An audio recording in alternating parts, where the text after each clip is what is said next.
이 풍경, 저 틀 안에 있는 저 풍경은 세계에서 우리나라에서만 볼 수 있는, 우리나라 궁궐에서만, 저 문틀 안에, 저게 보현봉이에요, 보현봉.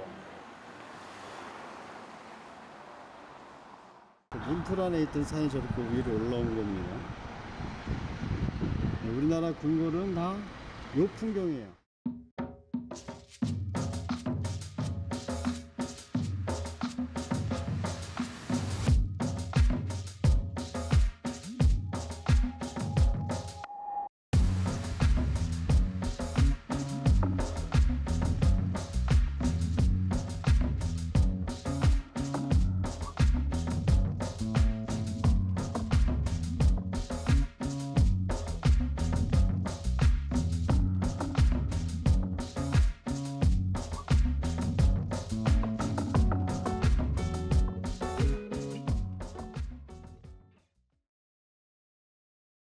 정조 주필처를 밝히는 이 영상은 정조의 1795년 화성행차 이후 돌아가실 때까지의 수원 화성행차에 대한 내용을 정리한 다큐입니다.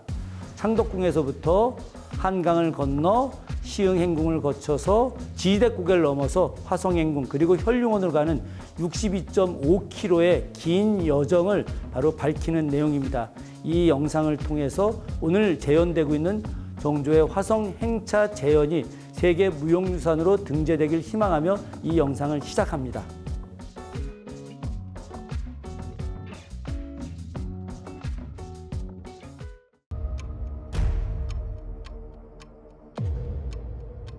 원행을묘 정리의계이고요. 원행, 현룡원에 행차한다.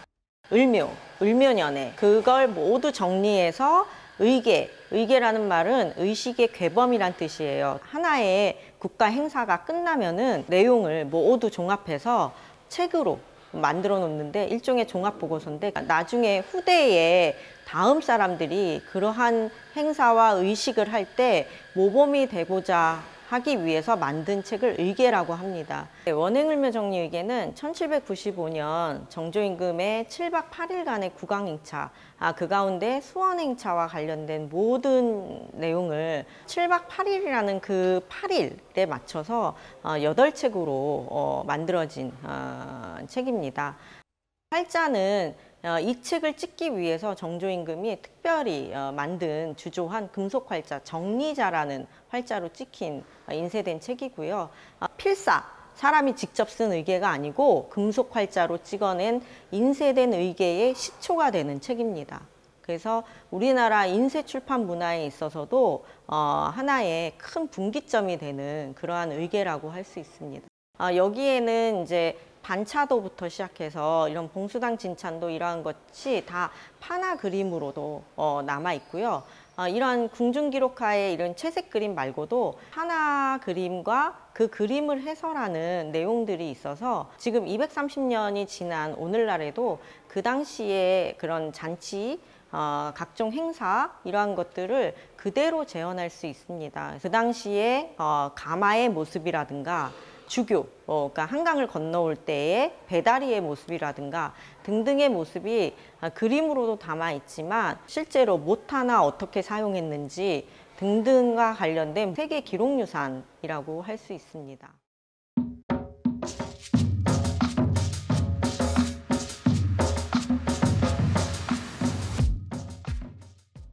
정조는 아버지 사도세자의 묘소를 방문한다는 이유로 해마다 수원을 행차했습니다.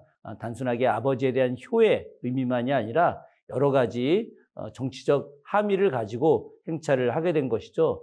가장 첫 번째 이유는 정조의 행차를 통해서 왕실의 권위를 백성들에게 알리는 것도 있었습니다. 두 번째로 중요한 것은 바로 경기 지역의 백성들의 삶을 직접 눈으로 목격한다는 것, 그래서 백성을 위한 새로운 정책을 만들어낸다라고 하는 뜻도 담겨 있었습니다. 정조는 양주 배봉산에 있었던 아버지의 묘소 영우원을 1789년 수원으로 옮기게 됩니다. 수원으로 옮기는 이유는 천하 명당이라고 하는 이유 때문에 옮기기도 하지만 그러나 그것보다 자신이 수원이라고 하는 신도시를 선택해서 그 지역을 중심으로 새로운 국가 경영을 하기 위한 자신의 친위도시 구상이 필요했기 때문입니다. 정조가 1789년 이후 1800년 승하할 때까지 13번을 언행을 하고 순조, 헌종, 철종, 고종, 순종에 이르기까지 모든 조선시대의 군왕들은 사도세자의 직계로 왕위가 계승됐기 때문에 이들 군왕들은 이제 사도세자와 정조가 묻혀져 있었던 혈융원과 권능을 참배하게 되는 거죠. 따라서 모든 7명의 군왕들이 수원을 찾는 이제 상황이 되고, 동시에 이러한 임금의 원행과 능행이라고 하는 국가적인 행사가 실제 수원에 끼친 문화예술적 영향은 음식과 음악과 복식과 군사적 행렬까지 포함하는 다양한 문화예술적인 역할과 기능들이 수원에 정착하게 된다는 것을 뜻하죠.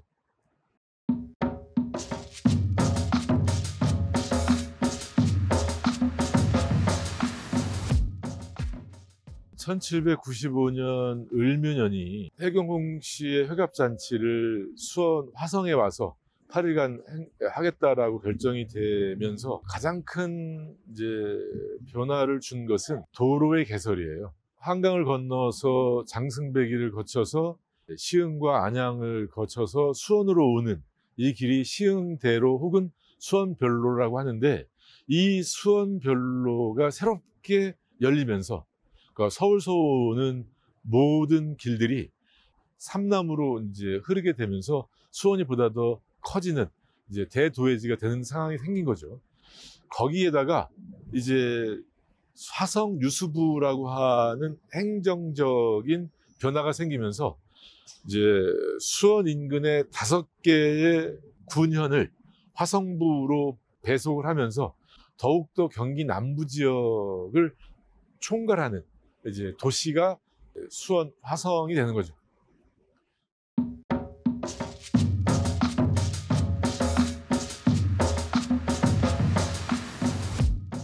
(1795년에) 신장로를 통해서 새로운 상업 활성화를 이제 추진을 하게 됩니다. 굉장히 물류가 활성화되지 않았던 상태에서 시흥에서부터 수원까지 대로를 만들면 충청도, 전라도, 경상도, 삼남에서 서울로 올라갈 때 많은 물품을 싣고 갈 수 있고, 여기에 더해서 한강에 배다리를 놓음으로써 많은 물량들이 배가 아닌 다리를 통해서 건너게 해서 서울로 물류가 이동할 수 있게 하는 아주 특별한 의미를 담고 있는 것입니다. 이것이 바로 정조 행차가 갖고 있는 매우 중요한 의미이기도 합니다.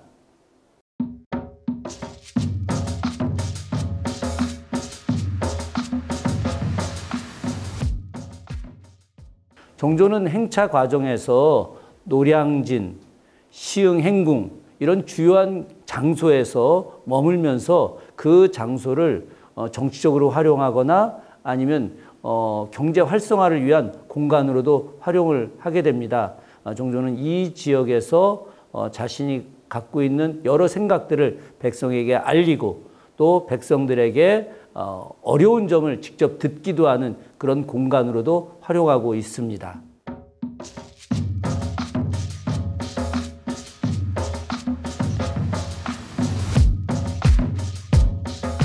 기본적으로 과천길을 이용하면 옛날 사람들은 70리라고 기록을 해놨고요. 그 다음에 수원 행궁에서, 화성 행궁에서 윤건능까지 20리라고 해놨더라고요. 그래서 90리라고 치는데, 시흥길을 이용하면 서울에서 기본적으로 수원 화성 행궁까지 80리라고 봤습니다. 그다음 거기서부터 윤건능이 20리니까 100리 길이었다, 이렇게 말씀을 드리고, 근데 그 부분에 기록의 차이가 하나 나와요. 원행정례 거기 보면은 83리가 나와요. 그 한간에 떠드는 의미로 임금의 무덤이 100리를 넘어가면 안 된다. 이게 진짜 속설이 맞는 것 같아요. 실제로 요새 킬로미터로 제가 측정을 해봤더니 시흥 행궁까지는 창덕궁 도남원에서 19km 정도 나오고요. 그 다음에 화성 행궁까지 한 41km, 그 다음에 윤건능까지는 한 53km 이 정도 나오더라고요. 그래서 90리면 보통 하루거리라서 화성 행궁 오는데 사람들 그냥 일상적으로 다니면 하루 만에 올 수 있는 거리예요. 근데 1795년에 이 거대한 행사 때는 거대한 행사이기 때문에 어머니도 모시고 하고 이틀 만에 온 거죠.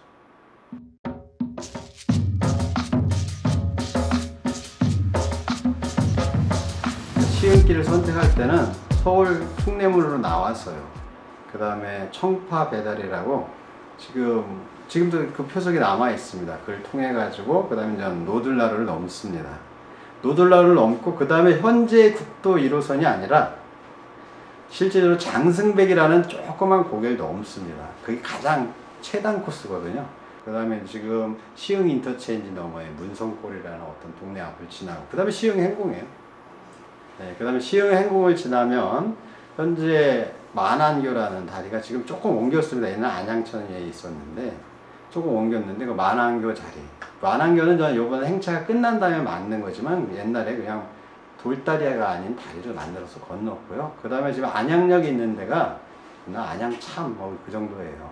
거길 지나서 그 다음에 호계 삼거리 그걸 지나서 그 다음에 사근행궁까지 걸어옵니다.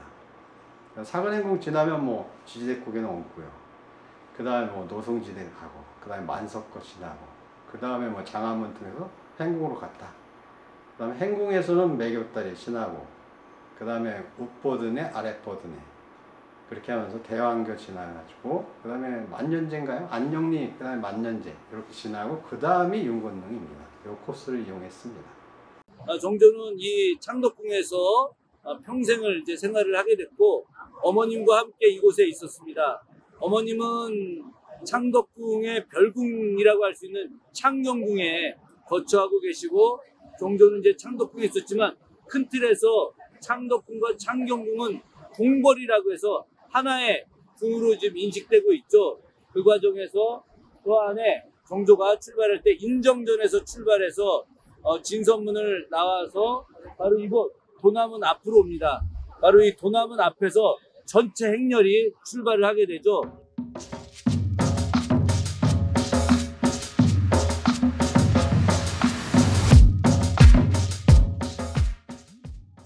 드디어 궁을 나선 행렬은 보현봉이 품은 돈화문을 뒤로하고 길을 나선다. 조선시대의 조정의 의례와 하례, 제사와 의식을 담당하던 통례원 터를 지난다. 문틀 안에 있던 산이 저렇게 위로 올라온 겁니다. 잠시 돌아보니 보현봉의 자태가 든든하다. 어가 행렬은 돈영부 앞길을 지난다. 돈영부는 조선시대 종친부에 들지 못하는 임금의 친척과 외척을 위한 예우기관이다.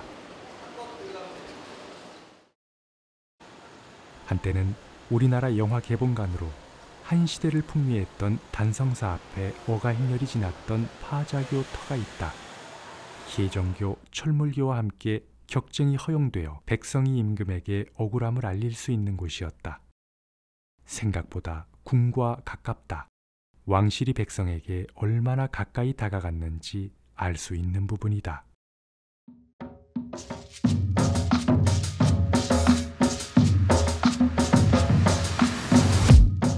행렬은 종로 보신각터를 향해 간다.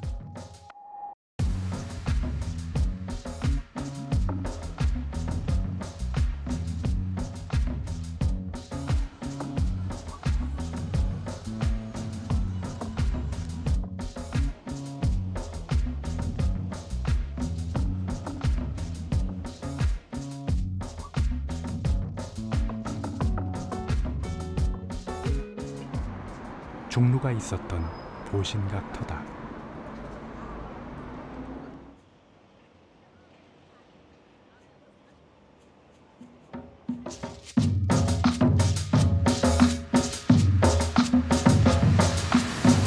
청계천에 이르러 광통교를 건넌다.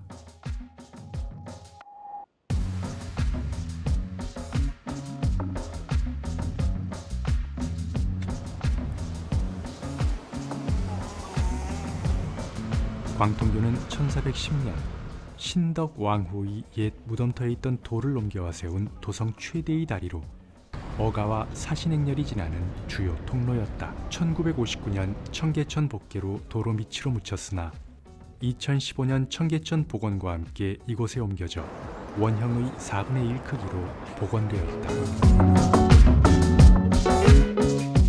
지금의 명동, 중구 을지로 2가 18번지 일대에 이른다. 이곳은 토양이 황토로 이루어져 있어 몹시 질고 먼 곳에서 보면 마치 구리가 햇빛을 받아 반짝이는 것 같아 구릿빛이 돈다 하여 구리계라 불렀다. 한자로 동현이라고도 하였고 이 지역에 동현교가 있었다.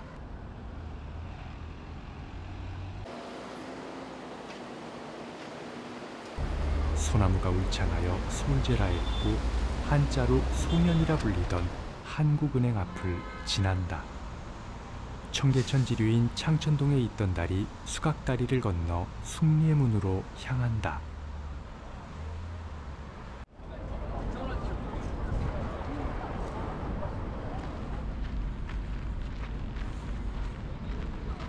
이제 숭례문을 지나 행렬은 사대문 밖으로 나선다.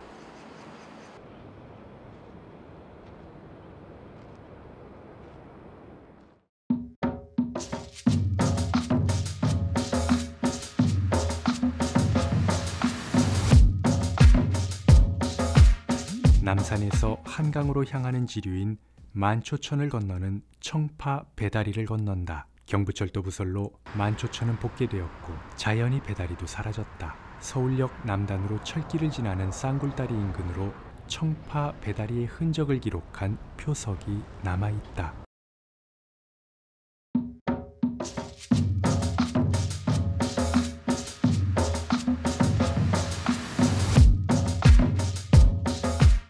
원래 배다리는 웬만한 나루에 다 만들 수 있습니다.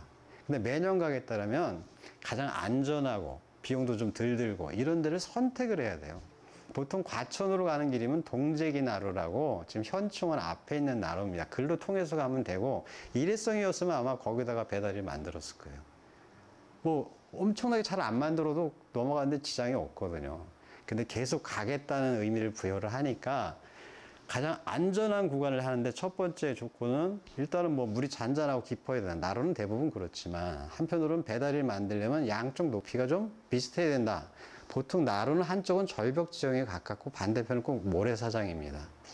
그래서 만들 수는 있는데 안전하면서 좀 약한 거죠. 다행히 여러 나루를 보다가 노들나루에 그 반대편에 현재 노들섬이 있습니다. 현재 한강은 노들섬 북쪽도 한강이지만 옛날에는 노들섬과 노들나루 그 사이에만 평상시에 물이 있고 홍수 때만 그 노들섬 북쪽에까지 있었습니다. 높이가 비슷한 지형이 형성이 됐고 그다음 폭이 제일 좁았답니다. 당연히 물은 깊었고 잔잔하고 그런 조건 때문에 노들나루를 선택했다.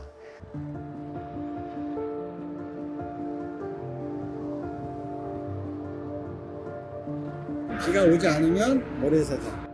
정조는 여기는 그냥 모래사장 위를 걸어갑니다. 노들나루가 있죠. 여기 좀 높죠. 근데 여기는 양쪽이 높기 때문에 물이 늘어나도 이쪽으로 물이 이렇게 늘어나지는 않잖아요. 그러니까 그 상태를 계속 유지할 수 있는 거죠. 폭이 여기가 그래도 가장 좁은 강폭. 딱 그 자리로 만들었어요. 근데 노들나루를 통해서 나중에 시흥행궁을 통해서 오는 길은 과천길보다 멀어요. 다만 노들나루를 선택하는 순간 어떤 길을 이용할 것인가 또 선택을 하게 됩니다. 초창기에는 정조라는 사람이 임금이 과천길을 그냥 이용했다고 해요. 그 길이 노들나루를 통해서 오면 시흥길보다 더 짧지도 않은데 그 전에 수원 오는 사람들은 다 과천으로 넘어왔기 때문에 그냥 그 길을 이용하다가 1795년 행사를 진짜 거창하게 한 거잖아요. 정치 퍼포먼스를 되게 장엄하게 한 거잖아요. 인원도 아까 6천여 명, 아니면 실제로 그림 속에 나온 1600여 명, 그 다음 어머니를 모시고 가고 동생들도 데리고 가고 진짜 거대한 행사예요. 이 거대한 행사를 할 때 제일 중요한 것 중에 하나는 안전입니다. 그 다음 편리해야 돼요. 거리는 조금 멀어도 상관이 없어요. 근데 그때 남태령으로 넘어가는 길이 이 거대한 행사를 하기에는 좀 험한 길이라는 인식이 든 거죠. 본인만 갔다면 그게 험한 길이 아니에요. 그 전에 계속 다녔으니까. 다만 이 거대한 정치 퍼포먼스를 위해서 새로운 길을 만들어야 되겠다. 그래서 안전하고 좀 평지에 가까운 그러면서 시흥길을 선택하게 됩니다.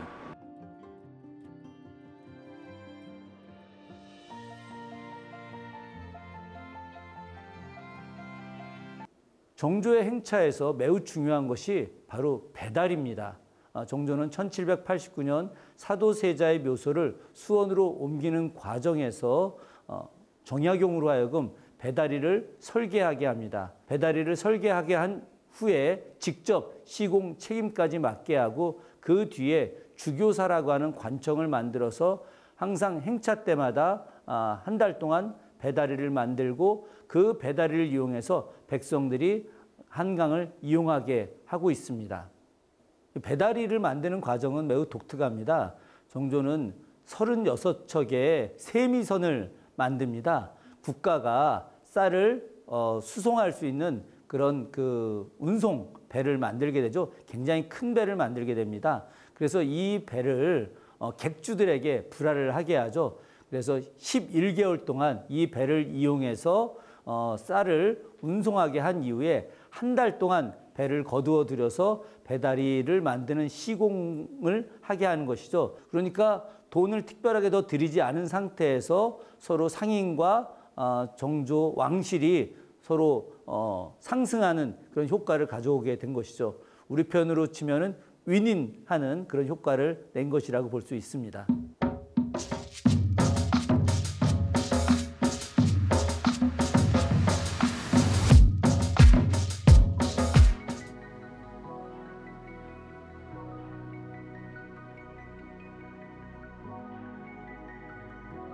이곳은 바로 용양봉저정입니다. 용양봉저정은 흔히 노량행궁이라고 하죠. 이 노량행궁에서 정조는 어머니 해경홍 씨와 출발하는 첫날 점심 식사를 하게 됩니다.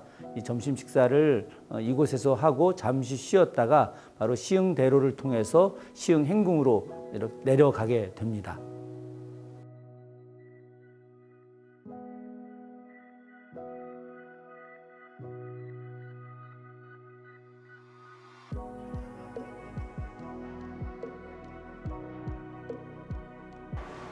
기본적으로 노들나루는 건너는 의미도 있지만 그 당시 행사할 때 점심 먹는 데였어요. 점심 먹는 데. 행궁이라는 이름은 기본적으로 임금이 머무는 공간은 다 행궁입니다. 궁. 거기도 노량행궁 아니면 뭐 사람들이 그 당시에 노들나루라고 했으니까 노들행궁이라고 했겠죠. 그래서 행궁이 된 거고 주교사라는 관청을 거기다 세웠기 때문에 건물도 많이 만들었겠죠. 용양봉저정은 뭐냐? 원래 정자에서 임금이 밥을 먹으면서 앞을 바라보면 용이 머리를 쳐들고서 솟아오르는 아니면 봉황이 하늘로 날아가는 그런 모습이 앞에 펼쳐지는 겁니다. 실제로 가서 앉아있으면 그 풍경이 펼쳐지는 거예요. 북악산, 북한산, 남산 이런 산줄기의 흐름이 그렇게 보였다는 거죠. 네, 그 부분에 있어서는 지금은 안타깝게도 앞에 건물들이 너무 커서 풍경이 좀 사라졌습니다. 그 풍경을 보면 특별한 의미를 부여하지 않아도 그 이름이 그냥 저절로 느껴지지 않을까.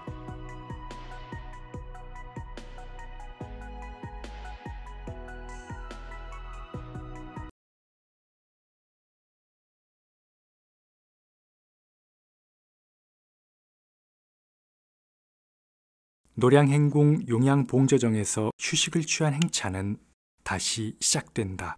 용양봉저정을 떠나 사육신묘 앞에서 서남쪽 매봉산을 향해 올라가는 만양고개로 접어든다.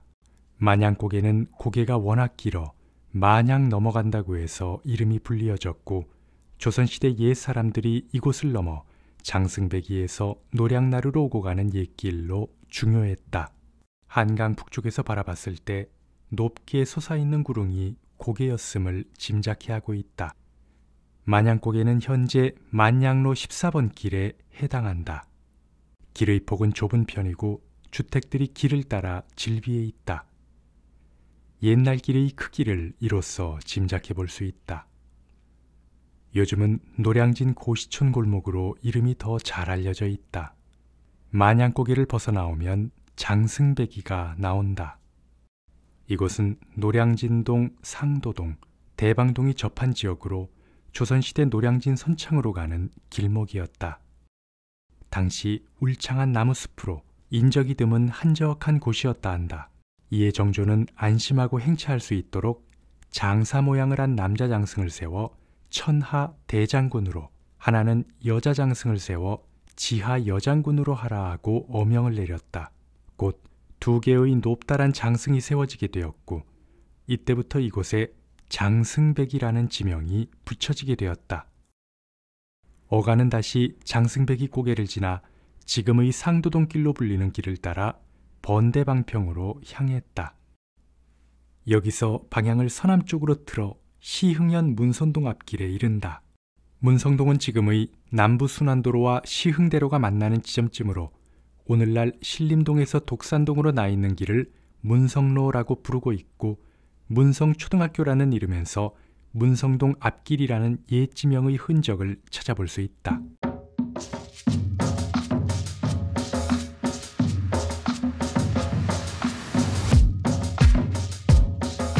행차는 문성동을 떠나 이날 밤 유숙지인 시흥행궁으로 향했다. 시흥행궁은 1795년 어머니 해경홍 씨를 모시고 가는 과정에서 저녁에 주무셨던 곳입니다. 시흥행궁이 굉장히 중요한 의미를 담고 있습니다.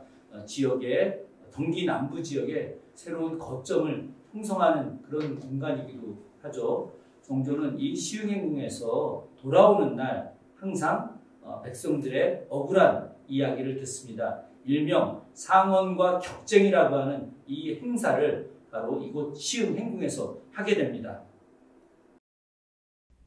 정조 14년 2월부터 현룡 원행을 하게 되는데, 남태령을 거치는 과철로는 교량이 많고 고개가 있어 행차가 어려웠을 뿐만 아니라 길을 제치하는 농민들의 노동력이 많이 소요되었다.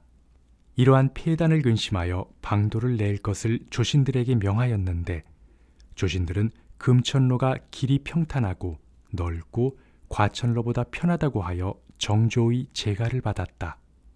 이에 1794년 경기감사 서용보의 주청으로 안양주필서와 금천행궁을 짓고 금천로를 개설하였으며, 1795년 원행부터 금천로를 이용하게 되었다. 이렇듯 정조의 원행이 금천을 지나게 됨에 따라 1795년 금천의 등급을 현감에서 현령을 파견하는 고을로 격상하고 지명도 시흥이라 계칭하였다.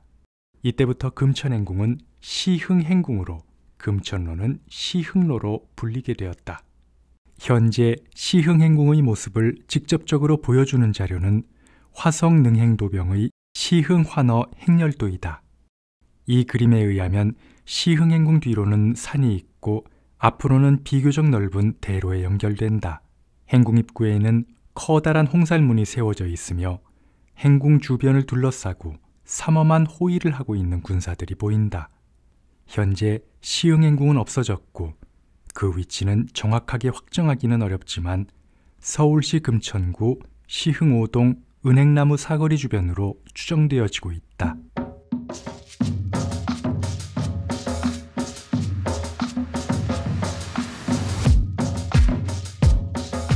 시흥행궁을 떠난 어가는 안양을 향해 시흥대로를 타고 박미마을을 지나간다.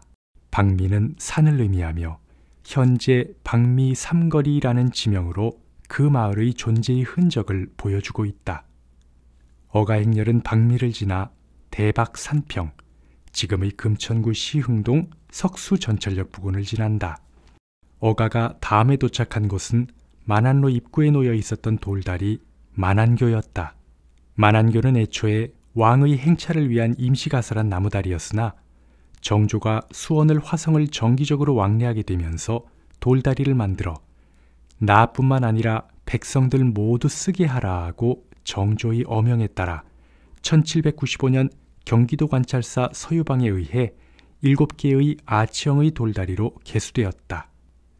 그러면서 이 다리의 이름을 만세에 걸쳐서 백성들을 편안하게 하는 다리다라고 해서 만안교라는 이름을 붙였다. 1980년 국도 확장으로 북쪽 200m 위로 이전되었다. 안양천을 건넌 어가는 안양참, 지금의 안양역을 지나고 군포장을 거쳐 사근행궁으로 향한다.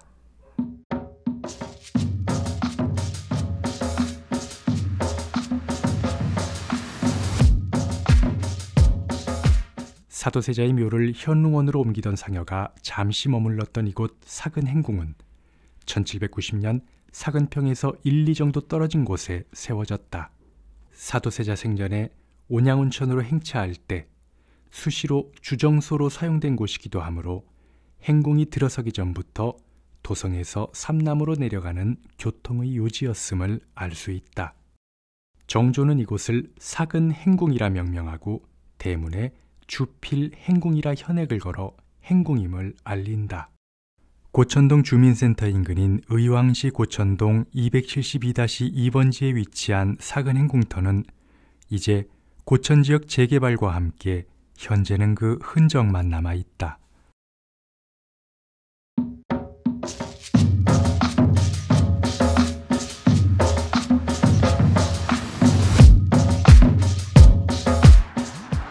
이곳은 지지대 고개이죠. 지지대 비각도 있고 원래는 지지대라고 하는 주필처 표석도 있었습니다. 그러나 현재는 주필처 표석은 어디 있는지 알 수는 없습니다. 원래 이 지지대 고개의 이름은 사근고개였었습니다. 그런데 이 고개 이름을 정조가 지지대라고 하는 이름으로 변경을 하게 됐고 그 이후에 오늘까지 지지대 고개 이렇게 불리게 됩니다.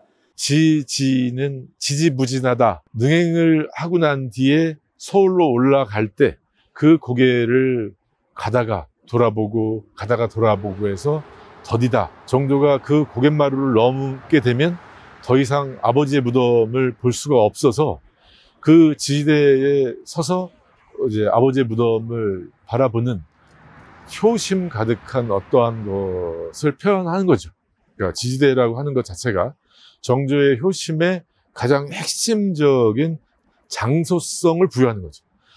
1905년에 경부철도가 부설될 때 원래는 지지대고개 아래 터널을 뚫고, 그러니까 군포에서 의왕 고천으로 해서 지지대 터널을 뚫고 서문을 거쳐서 지금 팔달산 옆자락으로 해서 대왕계로 가는 노선이었음에도 불구하고 이제 수원 부민들이 지지대를 건들 수 없다라고 해서 데모를 통해서 지금의 철도 노선, 지금 이제 매산동에 이렇게 철도 노선으로 바꿀 만큼 지지대와 팔달산은 정조의 사당이 모셔져 있는 영전인 화령전을 함부로 치고 갈 수 없다.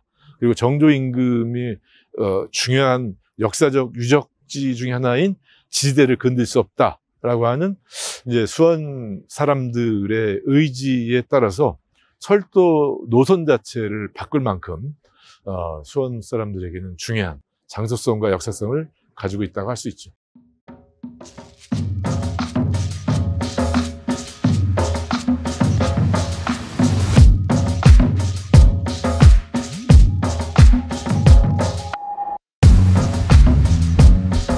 지지대 고개를 지난 행렬은 괴목정교를 지난다.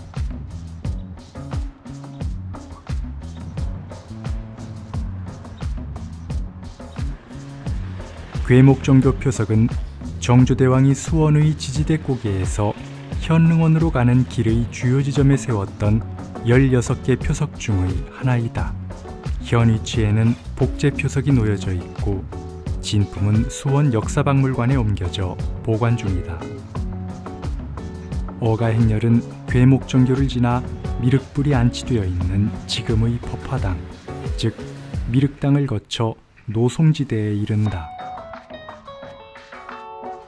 노송지대를 지난 어가는 진목정에 이르자 당시 총리 대신인 최재공과 장영영의 친위군이 어가를 맞이했다. 정조는 진목정에 잠시 머물러 미음다반을 어머니께 올렸다. 진목정에서 나선 행렬은 여의교를 지나 정조의 애민정신이 깃든 만석거를 거쳐 영화정을 지나 장안문에 이른다. 행렬은 드디어 어머니를 모시고 아버지를 만나러 나선 길에 화성행궁에 도착한다.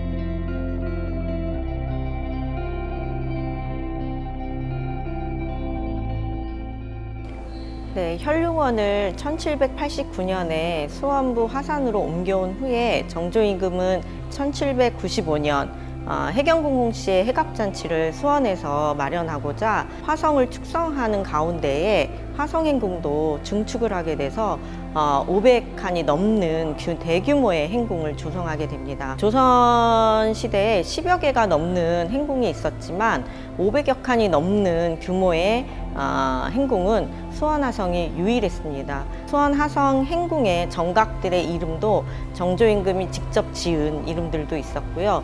직접 어필로 내려서 현판을 삼은 건축물들도 현재 그런 현판들도 남아 있습니다. 특히 지금 화성행궁의 정전이라고 하는 곳이 이제 봉수당인데요. 이 봉수당에서 해경궁공시의 해갑잔치를 베풀게 됩니다. 원래 이름은 장남헌이라는 이름이었는데 봉수, 어머니의 해갑잔치, 그러니까 말하자면 장수를 받든다는 의미의 봉수당이라는 이름을 새로 내려서 정성이 깃든 곳이라고 할 수 있고, 그래서 한편으로는 수원에 지은 정조의 궁궐이다라고 말할 수 있는 그런 곳이라고 할 수 있습니다.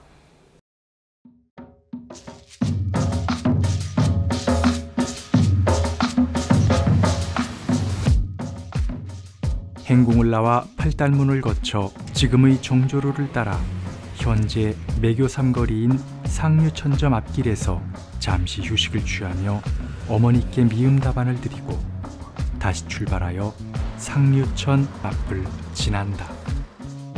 하류천, 황교를 지나 대황교에 이른다. 황교는 현재 수원 공군 비행장 원내에 있다. 대황교는 수원시 대황교동과 화성시 황계동의 경계에 있었는데 군 비행장에 속하게 되어 현재는 육릉으로 이전하여 설치하였다.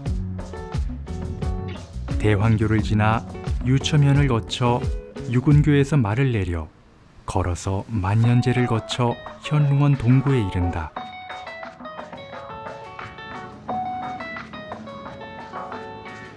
만년제는 정조의 치수를 통한 권농과 애민정책을 보여준다. 원대황교를 건너면 신이 지나다니는 문 홍살문이 있다. 참도중 항로, 신이 다니는 길이 왼편으로 있고 어로, 살아있는 자 왕의 길이 오른편에 있다. 왕의 길을 따라 정자각까지 이르면 재향을 올리는 성스러운 공간인 정자각이 있다. 그 뒤로 융룡이 보인다. 융룡은 조선 21대 왕 영조의 둘째 아들인 장조와 현경 황후 홍씨의 능이다. 융룡 곁에 있는 건릉은 장조의 아들 조선 22대 왕 정조와 효의 왕후 김씨의 능이다. 1789년 정조가 아버지의 무덤을 이곳으로 옮겨왔으며 정조 자신도 이곳에 무덤을 만들고자 했던 뜻을 밝혀 1800년 정조의 건릉을 이곳에 만들면서 융릉과 건릉이 나란히 있게 되었다.